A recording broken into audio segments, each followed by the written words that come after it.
Now, game week 38 is a week where all FPL managers like to take a little bit of a punt, maybe a risky gamble with one or two transfers. And in today's video, we're going to be taking a look at some of my favourite hidden gems heading into the final game week. All of the players included in today's video are under 10% owned, so could see massive rank gains if they do go off in the final week.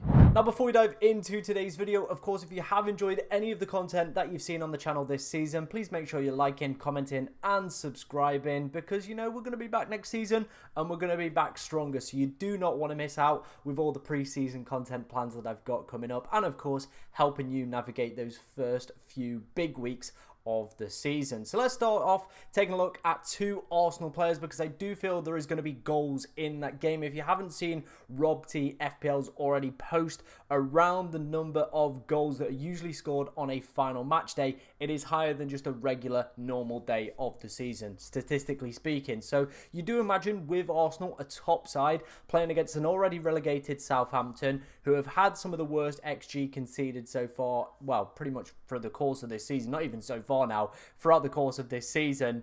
There's going to be some players that do, of course, pop off. Now, the popular option is going to be Bukayo Saka. He's the one that people are going to be looking at. But what about if you're not feeling him? Obviously, his minutes have been a little bit dicey. His attacking returns haven't quite been there. And maybe you're thinking of alternative players. Well, let me tell you two that I potentially think could go off on this final day of the season. Starting off first with Declan Rice. He is Arsenal's kind of set-piece maestro under the new, of course, coaching management style that they've gone for here. Obviously, his standout performances were in the Champions League, that goal against Real Madrid and the free kick and stuff like that. But as you can see over the past 5 game weeks, has been delivering within the Premier League as well. 2 goals, 1 assist. He could potentially be one of those players that if Arsenal get a set-piece, get something lucky, he could be on the end of it and could be one of those players that snags a couple of attacking returns. We saw it last season as well. I remember he was one of the players that my dad consistently owned throughout the course of large parts of last season and was just picking up jammy returns every single week with Declan Rice. So you imagine this fixture, they'll want to end the season strong, and he's in a pretty good vein of form here, so why not potentially take a little bit of a fun punt on Declan Rice. The other one is going to be Martinelli. Again, 2 goals within his past 5 appearances. Decent number of kind of shots that he's been getting off and shots within the box. Obviously, a couple of seasons ago was pretty much an FPL stalwart. This season hasn't really done anything to kind of light the fires, but the Fantasy Football Hub is really backing him from their points predicting tool to obviously go off big this week. And again, it could just be one of those weeks where some random player could just pop off in one of these fixtures against Southampton, already relegated. And I think Martinelli or Rice could be either one of those. I probably would prefer to go for Rice just because you're getting all the set pieces that go along with that, and that is something that I always look for with my player picks. Keeping with the midfield theme, let's take a look at our next 2 options. It is going to be Morgan Gibbs-White and it is going to be Semenyo. Picking these guys for different reasons. Gibbs-White is in here because of the form that he's shown in recent weeks. 2 goals, 1 assist. Again, is very similar to Martinelli. Decent underlying data to back that up as well. It's a big game for Nottingham Forest in terms of their Champions League hopes as well. They need to go and win this fixture against Chelsea. It is looking likely that Morgan Gibbs-White is potentially going to be leaving the club as well, and you do feel if he wants to put himself in the shop window, the best way of doing that is securing top 4 football for Nottingham Forest with a goal, with an assist, and maybe he just wants to end his Forest career in some style. And like I said, in recent weeks has been delivering the goods, so could be one of these players that with the form that he's taken into the final game week, such a big game with lots on the line, he could be one of the big players that goes off mega this week and could be the difference maker between, of course, Nottingham Forest making Champions League football and missing out this season. So like I said, could be an interesting pick. Semenyo is in here for the fixture. Of course, we were maybe looking at Kluivert, but with him getting hooked off at halftime yesterday, I don't think he's potentially going to be an option that I would consider for my own team personally. So I probably would look to likes of Semenyo, Tavernier as my picks. Obviously, a lot of us have owned Semenyo for large parts of this season. We know what the lad is capable of. And with this long throw as well being added to his game, of course, that does get you an assist. Of course, if it just goes long throw to the player, that counts as an assist as well. So there's plenty of avenues for him to get points. Does get plenty of shots off against an already relegated Leicester City as well, without arguably their biggest player, Jamie Vardy, who won't be featuring in the final game of the season as well. So you do imagine that Bournemouth will want to end the season strongly. And again, with there being predicted to be more goals across this, and with Bournemouth having 2.4 projected goals from the betting markets, I would certainly like to say that they are going to score some goals this week, and I do believe Semenyo could be kind of having some sort of involvement with that.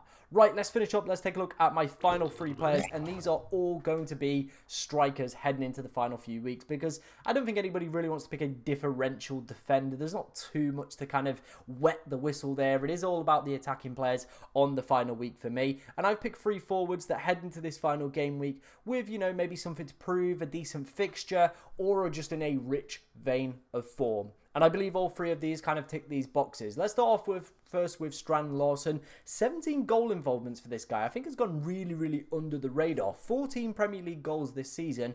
Only 3% selected. Decent predicted points heading into the week. It's a good fixture against a Brentford side who have been leaky at the back over the past few weeks. Obviously, that 3-2 bottle pretty much ending their European dream. That is gone. That is out the window. So there's nothing really to play for Brentford. It's a home fixture for Wolves. They'll probably want to end the season quite strongly. And Strand Larsen has got to put himself in the position that he is going to be the talisman for this side, of course, with Cunha looking like he is on his way out of the club. I think off the back of an 11-pointer last week, could be a player again that could go off big this week. Only 3% owned. Nobody is talking about him. Nobody's even considering him as an option. But I think he could be one of these sneaky players that does, of course, pop off in this final game week. Evan Nielsen is the popular differential, still only 4.3% owned, but a very, very popular, talked about asset within the FPL community. Again, 15 goal involvements for him, the best underlying data you're going to get per 90 on this list as well, and he has played the least minutes out of all of these, so pretty impressive. Top for the predicted points as well, but it is that succulent fixture of Leicester at home. Obviously, we spoke about it with Semenyo. The fact that it is 2.4, I got my numbers mixed up there, 2.4 projected goals on the betting market as well, with there being higher number of goals scored in the final game week as well. You do feel like Bournemouth at home against Leicester could be one of those fixtures where we do see a couple goals. One of the men who's been in rich vein of form has been Evan Nielsen, and is now probably their focal point of that side. The talisman as well, starting to err that kind of way towards Evan Nielsen. I do feel it'll be a very popular pick at the start of next season, especially if Bournemouth have pretty decent fixtures to open the campaign next year. Finishing up, it is going to be Danny Welbeck. I think a point to prove, really. It looks like João Pedro is going to be available on the market this summer. So if Welbeck wants to keep his place within the squad next season, definitely will need to end the season pretty well. He could be playing a legged Tottenham side as well. We don't know the result of that before me filming. The game is taking place in 20 minutes. They could be absolutely pissed up. They've qualified Champions League. They're not bothered about Premier League football. Or it could be on the flip side. They've been, played 120 minutes. They've knackered. They've lost. And they're gutted. And that's it. The season is probably over. Well, it is over at that point. Ange's probably gone as well. And that could be a Brighton side that could, of course, do some serious damage to a very wounded Tottenham side, or a very hungover Tottenham side as well. It's been Danny Welbeck's best season in front of goal as well. 15 goal involvements, decent underlying data. The predicted points are a little bit low, but I think it probably is overvaluing Tottenham as a defensive unit for me personally. And I think, again, could be one of those hidden gems that does, have a point to prove on the final day of the season against the Tottenham side that I do think could concede quite a few, depending on the result tonight as well. So could make a really interesting composition for the final game week. Let me know what you think of the hidden gems. Are there any that I have missed in today's video? Let me know.